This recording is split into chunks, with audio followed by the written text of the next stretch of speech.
Hello everyone and welcome to part 2 out of 4 of my little summer school here, which I have each Monday in June. So last time I gave a quick introduction to Betty Edwards, and we discovered that learning to draw starts with learning to see in a specific way, and that way of seeing has to do with using the right hemisphere of our brain. Today we will go further into this way of seeing and drawing. We will be drawing one of our hands with a technique called blind contour drawing. Maybe some of you have heard about it before, and maybe you've even tried it. And this way of drawing will help us get more into that way of seeing and drawing using our right hemisphere of the brain. So I'm looking very much forward to sharing this with you. It's been a while since I've been doing this exercise myself, so I'm excited. And this technique called blind contour drawing was invented by a guy called Nicolaides. Very inventive way of drawing, really, this guy. And you might ask, do I need to see part 1 of this series to be able to do this exercise today? You do not. You can of course go back and watch it because it has to do with the theory about using our right side of the brain, but you don't have to watch it.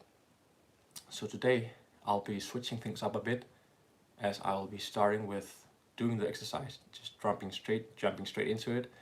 And afterwards, if you stick along, I'll explain a bit more theory about this thing with the right hemisphere of the brain versus the left side of the brain. So let's just see here in a bit. Let me just check if I am live. I am live, perfect. We are running. So what we need of materials is really simple. We need a piece of paper. A4 is fine. We need a pencil. I think that 2B for instance and up is good, because then we get a clear and crisp line and really get to see what we're doing here. You also need some tape.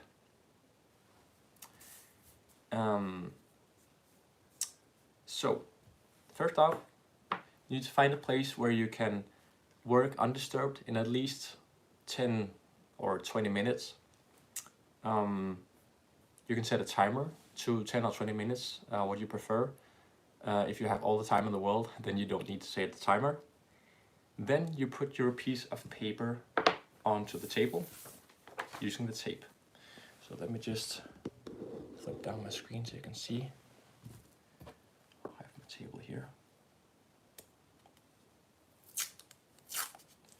Just go 1, 2, 3, and 4 pieces of tape will do. Just stick it to the table like this.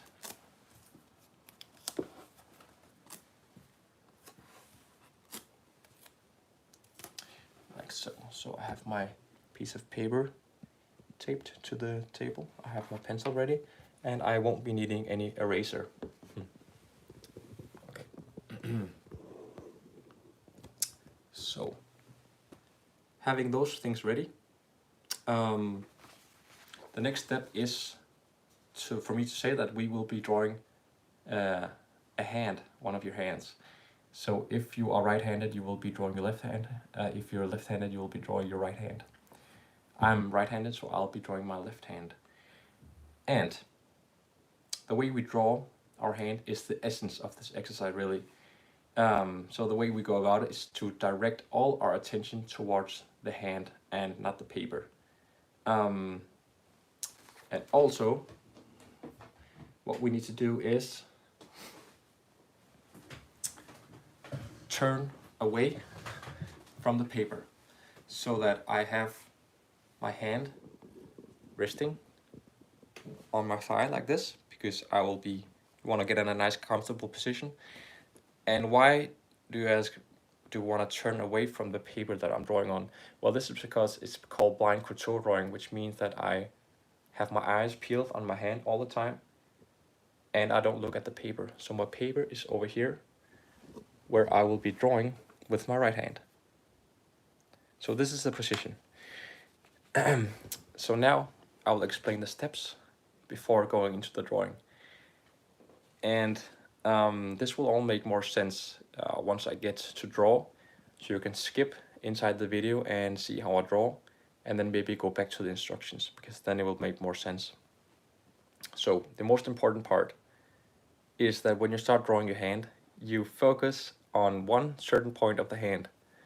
So for instance, I could start at the edge here of my this little bone here.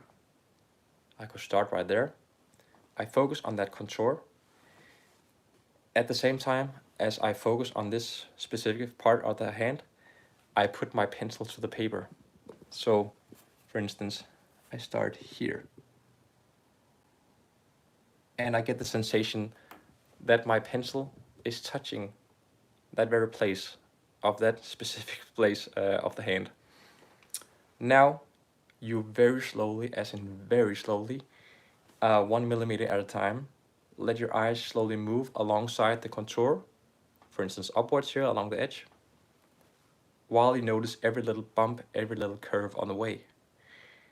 As your eyes move, you let the pencil move in the same slow manner on the paper, and register every single change in that contour that you see.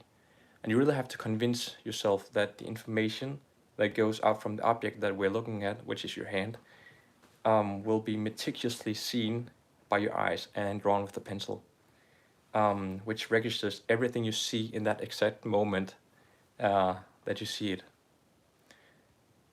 And people sometimes ask if what happens when you get to wrinkles and nails. Well, you draw them in as well. And people also ask, do I have to move or lift my pencil when I go to, for instance, the nails or a wrinkle? You can't do that. You just risk that you get a wrong direction of the wrinkles, that you kind of get way out of line of your hand. So I prefer to actually have the pencil the whole time on the paper and just kind of go up to the wrinkles when I see it. This will all make more sense once you start drawing. And to those out there who are live right now, you can try to do this exercise with me. You can also wait a bit, see how it goes. I think I will have the camera placed onto my paper so you can see what I'm drawing. I won't be seeing that until in about 10 minutes when I've been doing this exercise. So it'll be fun to see. Let's just start. Just gonna switch things around here. Bum bum. See if we can find a good angle here. I think here is okay. Perfect. Just one sip of coffee before I start.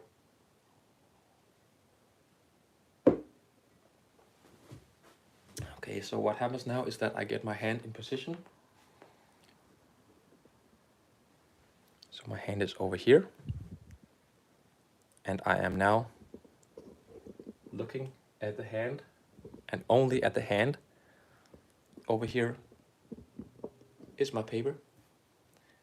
I take my hand now, my right hand, and I focus now on my hand, solely on my hand. And I start down here, and then I start. Let's see if I can keep this running for 20 minutes, or 10 minutes.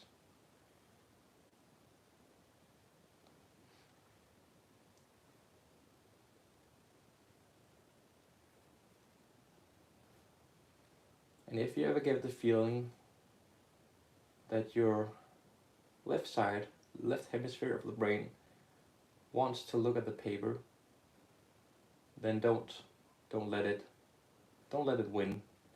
Keep going. You're looking at the hand, only at the hand.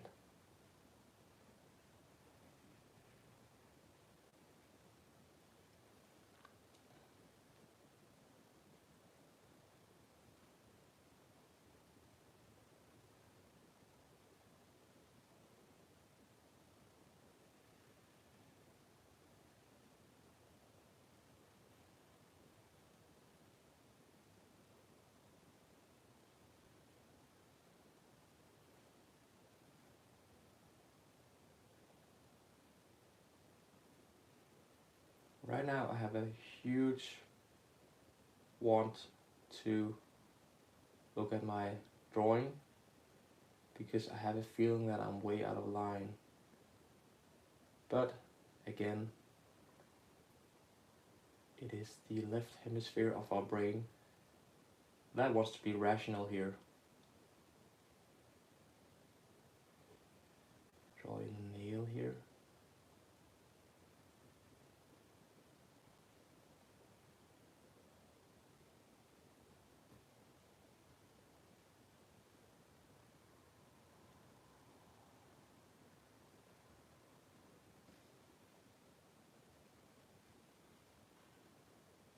Now it's going to be difficult for me to go.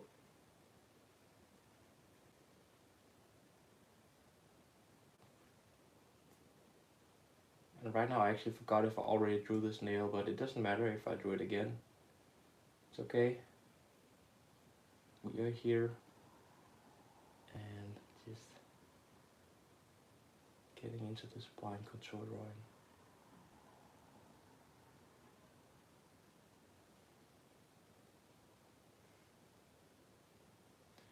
My eyes now go along the right side of my hand, and as I do that, my pencil follows.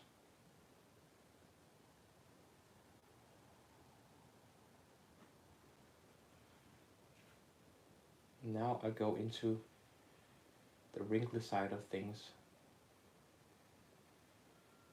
capturing those little lifelines.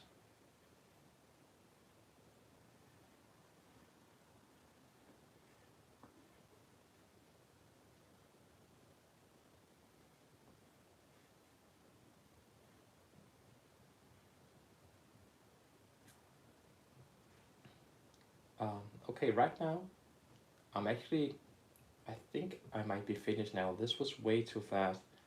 But I'm gonna have a go and look at it right now because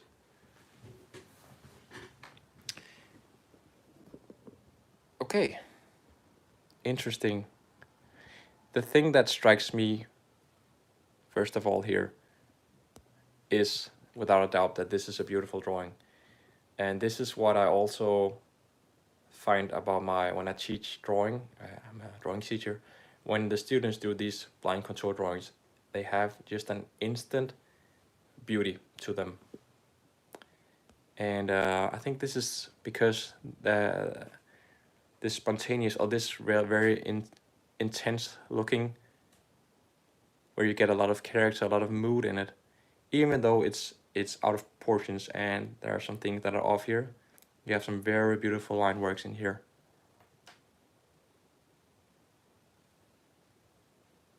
And I can tell that here I forgot to do some wrinkles, but that's not the point. If you forget to do some wrinkles here and there, it doesn't matter. What matters is that you do it as carefully as you possibly can and as slowly as you possibly can. Actually, I was way too fast. Like she says to do it 1 millimeter at a time, and I think I was too fast in some points. Look at that knuckle here. Those two knuckles, very accurate.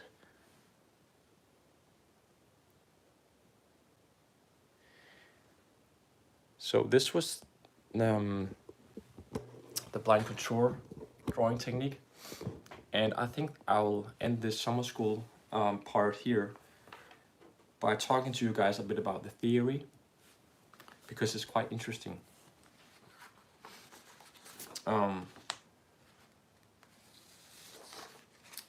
So let me just get this down here so you can see.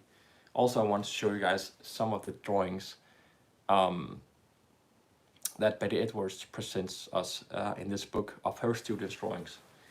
And as you can tell, they are not too far off of the one that I did.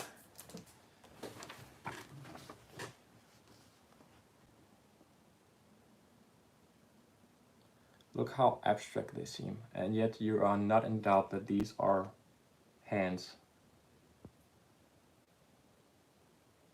And they are very, very different. And here you can tell how the student kind of got way out of line with drawing, I think, what is knuckles and wrinkles in the hand. And that's okay that you go outside of the hand, that's really okay. It's not the point of the exercise to be exact. The point of the whole exercise is letting your right side of the brain take over for a while and mute that left side of the brain. And as you saw in part 1, it's essential for us to mute the left side of the brain and go to the right side, because this is one that really can work for us when we draw. And I'd like to take you more into the theory about why it is so. So here is a really nice chart of what goes on in the left side of the brain versus the right side of the brain. And this is in Danish, so I'll just translate for you guys some of these. So first off, the left side of the brain uses, let's just see. Yeah, verbal. It's verbal. It uses words to name, describe, and define. And in opposition, we have the right side of the brain, which works non-verbally. So it has a consciousness about things, but a minimal connection to words. So when you did this exercise just now, I bet that you weren't thinking knuckle when you drew the knuckle. You were just thinking, I don't know, nothing. You're just following a curve. And that's the beauty of this exercise and the way that the right hemisphere works. Let's have another one. The left hemisphere also thinks analytically. So it thinks out things step by step, and it deals with them one thing at a time. On the other hand, we have the right hemisphere, which works synthetically. It gathers things to a unity. Here is one of those that I find really interesting. The left side is symbolic. It uses symbolic symbols that stands for something. For instance, the I for I. On the other hand, we have the right side of the brain, which is concrete. So it relates to things as they are immediate here and now. And this is a part where Beta Edwards has something really interesting, because when we grow up, we draw as kids. We draw what we see, actually. But then, as we get into school and get into the educational system, start become aware of realism and becoming obsessed with drawing realism, we get something like this.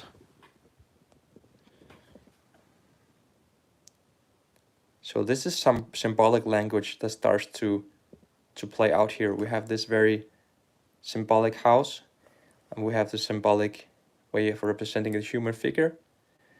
And the same thing happens when we start drawing, for instance, hands and fingers. So a symbolic way to represent a hand would be,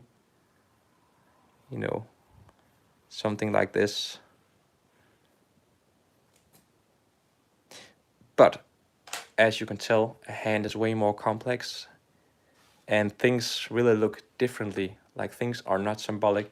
And many people also have trouble drawing eyes when they get older. It becomes something like this. While the eye is way more complex than that when, for instance, when seen from different perspectives. So when we face a complex shape like this, we have a tendency to draw the eye like this, which, as we saw, is a symbolic way of representation. This way of drawing the eye, for instance, or a nose, or a mouth. What more do we have? Yeah, this one. So the left side is also rational. It likes to draw conclusions based on the sense and facts, while the right side of the brain works irrational. It does not need sensible base for conclusions or facts to support them. It's also willing to waiting with making a final judgment. So as you can tell, you get the point now. The left hemisphere and the right hemisphere are very much in opposition. And maybe you noticed when doing this blind contour drawing, you noticed there was a conflict going on between your right side of the brain and the left side of the brain. And this is because the left side of the brain operates rationally and symbolically. It tells it's kind of screaming, like, stop being silly. Just draw the hand. You know how it looks like. You know the symbol for hand, so just get it over with already. It cannot stand that the right hemisphere gets some space to just deal with how the thing looks like. So it's really interesting. And maybe you also noticed that you got into a kind of meditative state. And this is because this is what happens when the right hemisphere starts working. Noises becomes this nice and not annoying background for you. You are aware of your surroundings, but you're still focused. You are relaxed in the body and in your mind, but at the same time you are very concentrated. This is what happens when you meditate. And this is also what really happens when you start to give the right hemisphere of the brain time and space. So it's not easy to get in that state of mind when drawing, but it is possible. And this is one of the exercises which helps us get into that mood, into that sense. I even read that some people can experience headache when doing this blind control drawing, because giving so much room to the right hemisphere of the brain is so demanding. So yeah, this was blind contour drawing the hand, and obviously this drawing method can be applied to various objects: nose, ears, eyes, people, animals, everyday objects. And I think it's a really nice way of getting into that meditative mode and becoming really good at drawing. I use this technique on a daily basis. Not that I'm aware that I do this technique when I draw. It's become a habit for me to use my eyes when I draw something and mute the left side of the brain, and say, I gotta take my time. I don't know. I know there's a symbol for this, but I want to draw the real thing, the real deal. That was all for this part here. I am looking forward to part 3, which will be live again on Monday. I hope you enjoyed this part here about blind contour drawing. Let me know in the comments if you made the exercise and how it was for you. Till next time, have fun drawing.